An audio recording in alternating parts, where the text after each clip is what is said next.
In the endless badlands under the bleeding suns, where city light was a distant memory, and the frontier wore its oppressive crown, there was a place called Dry Gulch, a place where the air tasted like ash, and the land crackled with an eternal chill. This was no ordinary Dry Gulch.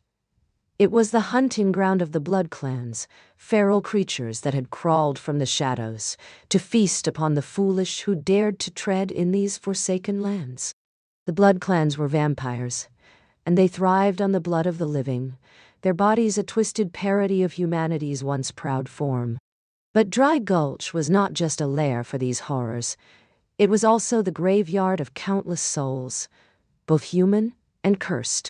Here, the bones of the departed lay exposed to the scorching sun, their flesh replaced by a grotesque armor of dried blood and sinew.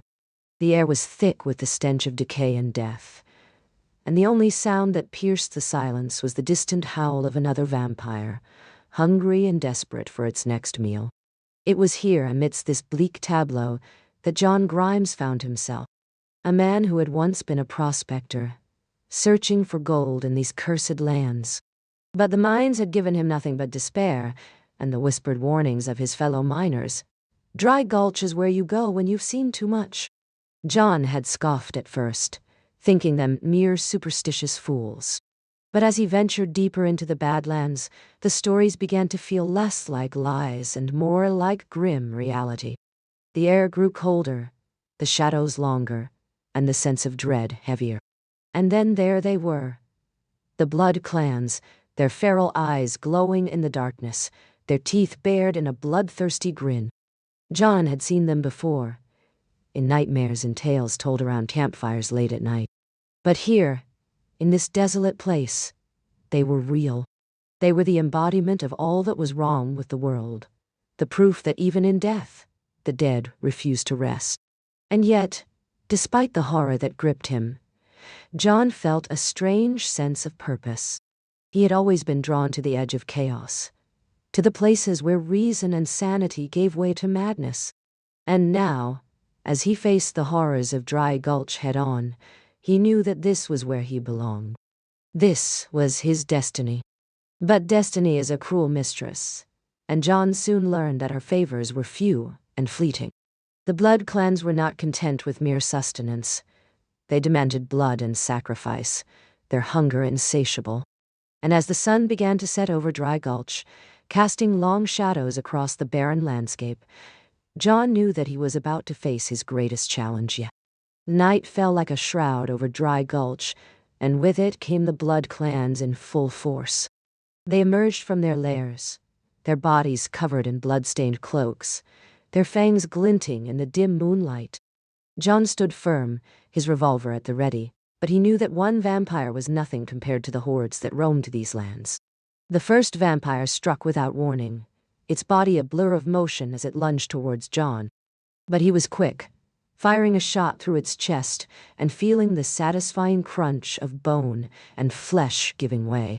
The vampire howled in pain, its body convulsing as it stumbled back. But John knew that this was but a mere setback. The blood clans were not easily defeated. The vampires closed in, their numbers overwhelming him.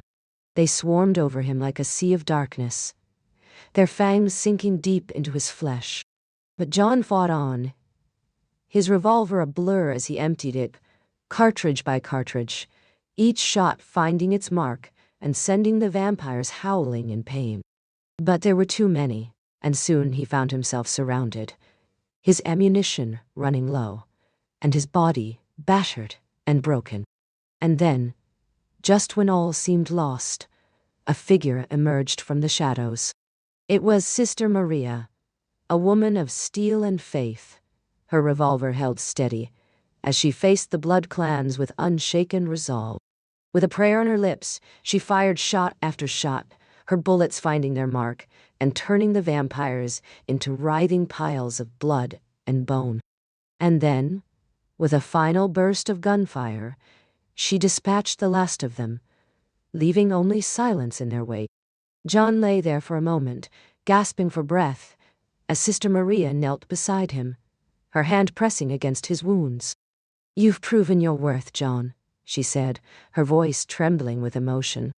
"You've faced the blood clans and survived." But John knew that survival was not enough. He had seen too much, experienced too much horror, to simply walk away from this place. There were still secrets to uncover, mysteries to unravel, and justice to be served.